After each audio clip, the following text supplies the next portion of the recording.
merci d'être sur UGF TV. Merci également d'être dans l'univers du motocyclisme en Côte d'Ivoire à travers cette émission dédiée à la cause.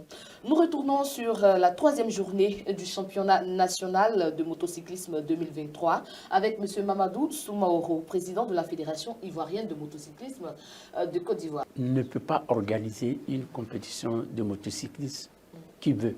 D'accord. Mais surtout, c'est qui peut. Parce que d'abord, il y a des règles à franchir, il y a des critères d'abord avant d'être autorisé à organiser une compétition de motocyclisme. En Côte d'Ivoire, la seule structure qui est autorisée à organiser, qui a un agrément du gouvernement ivoirien pour organiser la moto en Côte d'Ivoire, c'est la Fédération motocyclisme de Côte d'Ivoire. Il faut faire un règlement de la course. Le règlement de la course, il est valable pour les conflits s'il y a la course. Par exemple, il y a des pilotes qui ne s'entendent pas, il y a des équipages qui ne s'entendent pas. Et même en cas de gravité, si vous allez demain devant les tribunaux, c'est ce règlement de la course qui a été validé 2 semaines avant qui sera mis en application. Tous ceux qui doivent prendre part à cette compétition doivent être membres d'un club qui est légalement reconnu, c'est-à-dire qui est reconnu par l'État de Côte d'Ivoire et par la fédération, actuelle la fédération, et qui délivre des licences, qui a une autorisation de délivrer des licences aux participants, c'est-à-dire aux pilotes qui sont retenus. Monsieur Tentapion s'élève, il va organiser une compétition. Quand on se pose, on dit non, c'est passé la fédération. Non, il y a déjà, il faut un directeur de course. Le directeur de course doit être un directeur de course qualifié, qui sera formé au moins sur 3 ans par la fédération. Il faut mettre autour de ça un collège de commissaires sportifs. C'est ceux-là qui font des réunions avant et après pour valider les résultats et pour valider tout ce qui va se faire. Dans ce collège de commissaires sportifs, il faut créer un jury. C'est le jury qui lui prend des décisions en dernier ressort. Maintenant, il y a aussi les commissaires de piste. Que tout ça, il faut terminer. Quand la fédération n'est pas sûre d'avoir mis tout ça en place, on ne peut pas donner l'autorisation.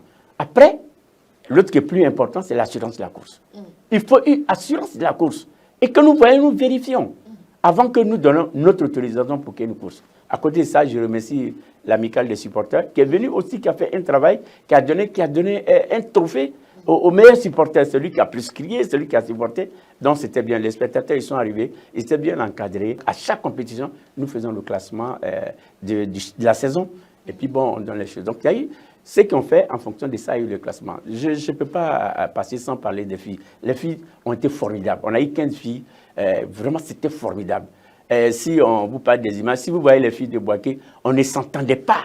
Mais ce qu'elles ont montré, c'était extraordinaire. Nous demandons pour l'occasion aux autorités de Boaké vraiment d'encourager ces filles-là, parce qu'elles coûtent très bien. Bon, Boaké a tout raflé. Hein. Chez les hommes, Boaké a raflé. Chez les filles, Boaké a raflé.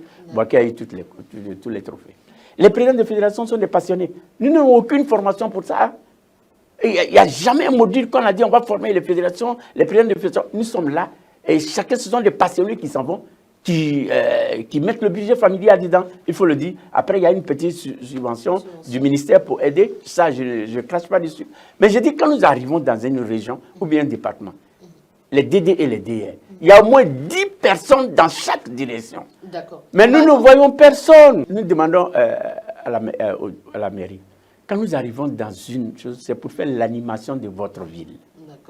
C'est pour occuper votre jeunesse, qui seront demain vos électeurs, qui seront demain des jeunes que vous allez encadrer pour qu'ils ne rentrent pas dans la toxicomanie, ils ne rentrent pas dans la drogue, ils ne rentrent pas dans les voyousies. Nous les occupons au moins pour cet instant. Et puis en partant, on crée un club sur place pour que les gens puissent s'entraîner et puissent s'occuper sainement.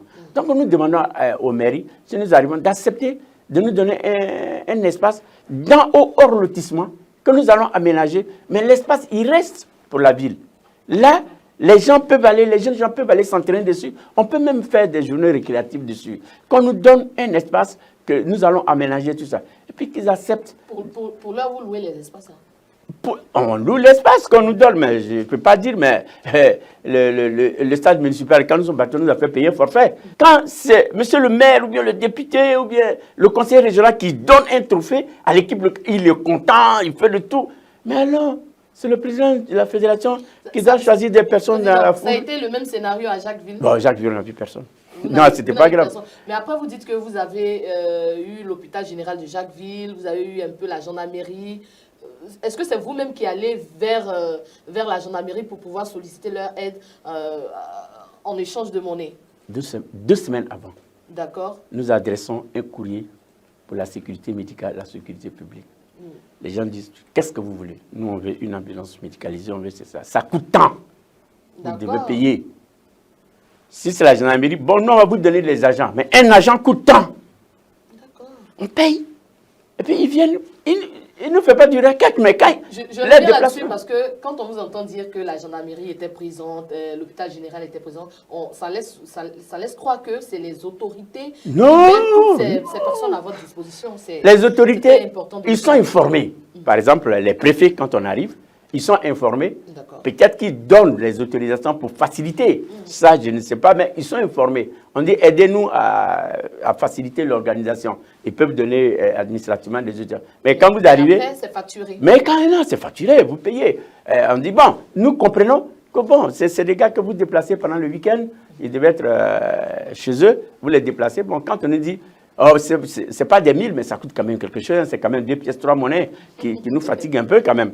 Mais aujourd'hui, je suis heureux. La Côte d'Ivoire a avancé. La Côte d'Ivoire est gouvernée.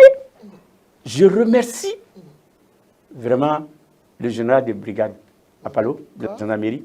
Le général Apalo. Le général Apalo. Je ne vais pas savoir ce qu'il a fait, mais je sais que sur la route, nos gens ne sont pas, ce n'est plus la merde. C'est-à-dire, nous chargeons les motos sur un véhicule de transport. Et les pilotes sont à l'intérieur et nous traversons pour venir faire la compétition au retour. Avant, c'était la croix et la bannière. Quand on allait, il fallait descendre toutes les motos. Il fallait faire... On dit non, on va juste en compétition. Les motos sont chargées. Après, vous êtes là, on va repasser. Les motos seront encore rechargées. Ils ont fait des choses que... Le général, vraiment, je lui dis merci. Je dis grand merci au général.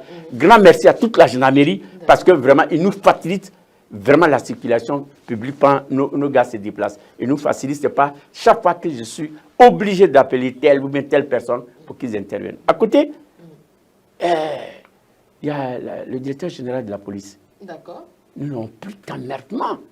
Quand on arrive, les policiers passent, mais monsieur, voilà ceci, cela. Bon, nous sommes en train de prendre des discussions que les villes de départ, qu'ils nous autorisent ça, parce que nous faisons un laisse-passer.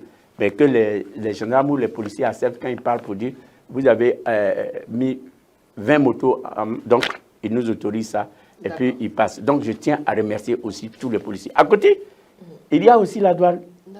Le général Dapier, il a vraiment aussi fait de sorte que nous sommes plus emmerdés. Je leur dis grand merci à mon nom personnel, au nom de tout ce qu'il y a comme moto en Côte d'Ivoire. La prochaine compétition se tiendra le 24-25 juin à Oumé. Et je souhaiterais que tout le monde vienne et que nous nous retrouvons amicalement